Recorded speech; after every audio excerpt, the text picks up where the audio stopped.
Electrostatics की शुरुआत करें और आप लोग आज फार्मूले जब वगैरह देख लीजिएगा, जिससे कि जब हम आगे के लेक्चर्स में इलेक्ट्रोस्टैटिक्स के क्वेश्चन डिस्कस करें तो आप लोगों को फार्मूले एक बार याद रहेंगे तो क्वेश्चन ज़्यादा जल्दी समझ में आएंगे और काम थोड़ा सा जल्दी हो जाएगा। ठीक है, एक बात कह रहे हैं कि मान लो कि कोई चार्ज रखा हुआ है और इस चार्ज की वजह से यहाँ से कुछ दूरी पर कोई पॉइंट है और वहाँ पर हमको इलेक्ट्रिक फील्ड की वेक्टोरियल फॉर्म निकालना है। अगर मैग्नीट्यूड निकालना होता तब तो कोई बात ही नहीं थी। मैग्नीट्यूड निकालना होगा तो E = 1/4πε0Q/r² से फील्ड का मान तो आ ही जाएगा। लेकिन प्रॉब्लम फील्ड की वैल्यू की नहीं है, मैग्नीट्यूड की नहीं है, बल्कि वेक्टर की है। तो वेक्टर में क्या करेंगे? तो वेक्टर में ये करेंगे, जैसे यहाँ पर 1 ये 2 4 3 है मान लीजिए, और यहाँ पर 1 6 और 5 है मान लीजिए, और हमें पॉइंट P पर इलेक्ट्रिक फील्ड वेक्टर कैलकुलेट करना है। तो पहले तो हम P की तरफ जो एरो डालेंगे वो R होगा। R का जानना सबसे ज़्यादा ज़रूरी है। अगर हमें P पर फील्ड निकालना है तो P की तरफ जो एरो डालेंगे वही R होगा। ध्यान रखना, अगर हमें P पर फील्ड निकालनी है तो P की तरफ जो एरो होगा वही R होगा। तो सबसे पहले हमें R कैलकुलेट करना चाहिए। तो R कैलकुलेट करने के लिए फाइनल कोऑर्डिनेट यानी कि 1 माइनस इनिशियल यानी कि हेड माइनस टेल करना होता है। हाँ, एरो का head coordinate minus tell coordinate, तो 1 - 2 with I cap and 6 - 4 with J cap and 5 - 3 K cap, 5 - 3 K cap। इस प्रकार से हम R पहले डिफाइन कर लेंगे। -I cap plus 2J cap plus 2 K cap, और इसके बाद हम R की मैग्नीट्यूड निकाल लेंगे। √x² यानी कि -1 का square plus y² plus z² करके हम लोग मैग्नीट्यूड कैलकुलेट कर लेंगे। और ये आ गया √1 + 4 + 4, तो ये हुआ √9, और √9 का मतलब हो गया 3 मीटर। ठीक है ना, ये R की वैल्यू आ गई। और ये सब करने के बाद अब इलेक्ट्रिक फील्ड वेक्टर लिखने का तरीका है। इलेक्ट्रिक फील्ड वेक्टर = 1/4πε0Q/r³ करोगे और ऊपर R वेक्टर कर दोगे। R³ की वैल्यू, ये जो वैल्यू है वो यहाँ रखोगे। ठीक है ना, और R वेक्टर जो निकल के आया कहाँ गया, ये देखो, ये R वेक्टर है, इसकी वैल्यू यहाँ रख दोगे। और इसकी जगह पर 9 × 10⁻9 और पुट चार्ज विद साइन। ठीक है ना, इस बात का विशेष ध्यान रखना कि चार्ज को विद साइन रखना, पुट चार्ज विद साइन। इतनी बातों का ध्यान रखोगे तो तुम्हारे को इलेक्ट्रिक फील्ड वेक्टर लिखने में कहीं कोई समस्या नहीं आएगी। इसका एग्जाम्पल लेके बताते हैं, ज़रा एक वैल्यू लेते हैं तब इसको सॉल्व करते हैं।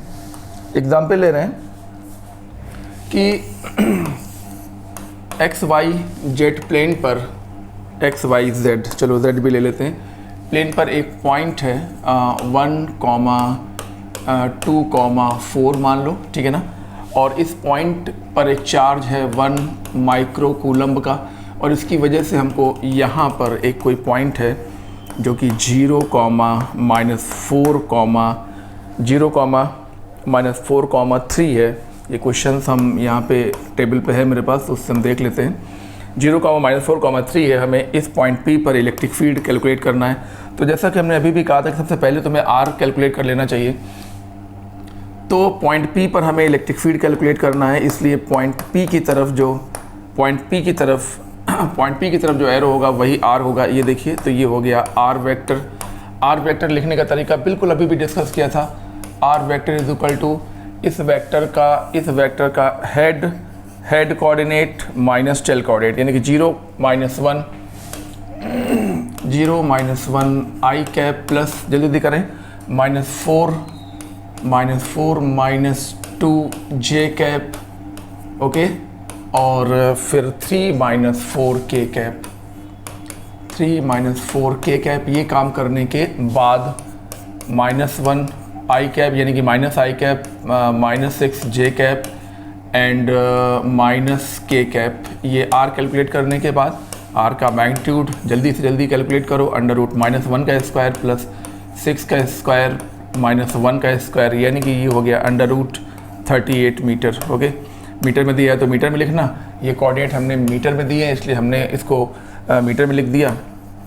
ठीक है ना, और अब electric field vector is equal to कहाँ पर, पॉइंट P पर electric field vector is equal to 1/4 pi epsilon naught Q by R cube और इंटू R वेक्टर। जैसे हम पहले फॉर्मूला लिखते हैं फिर वैल्यू रखते हैं, तो ऐसा मत करना, तुम फटाफट वैल्यू रखते जाना और आगे के क्वेश्चन को जल्दी से जल्दी सॉल्व करना। 9 × 10⁻⁹ और चार्ज 1 माइक्रोकूलम कन्वर्ट कर लेंगे हम लोग, और √38 का होल क्यूब और ऊपर R वेक्टर जो कि -i cap -6j cap -k cap है। ठीक है ना, चीज़ों को ध्यान से समझिए तो फ़ायदा होगा। 9 × 10⁻³ और अपॉन में 38 √38 और हाँ √38 और -i cap -6j cap -k cap. ये रिज़ल्ट हम लोगों ने बना लिया, ये आंसर आ गया और यही वेक्टोरियल फॉर्म हमसे पूछा गया जो हमने कैलकुलेट करके बड़े आराम से यहाँ पर तुमको दिखा दिया। ठीक है ना, तो इस तरीके से काम करेंगे। बस तुमको इतना ध्यान रखना है, बहुत ध्यान से ये बात को ध्यान रखना है कि अगर तुम्हारा चार्ज यहाँ पर है, ठीक है ना, और तुम्हें इस पॉइंट P पर इलेक्ट्रिक फील्ड कैलकुलेट करनी है, तो चार्ज से P की तरफ जो एरो जाएगा वही R वेक्टर होगा। और R वेक्टर लिखने के लिए head coordinate minus tell coordinate with I cap J cap K cap करके पहले R निकालना, R निकालने के बाद तुरंत उसका मैग्नीट्यूड निकालना, और मैग्नीट्यूड निकालने के बाद इस फार्मूले का इस्तेमाल कर देना, तो इलेक्ट्रिक फील्ड वेक्टोरियल फॉर्म में आ जाएगा। ठीक है ना, इस को रिवाइज करो, फिर अगला क्वेश्चन डिस्कस करें जल्दी से जल्दी।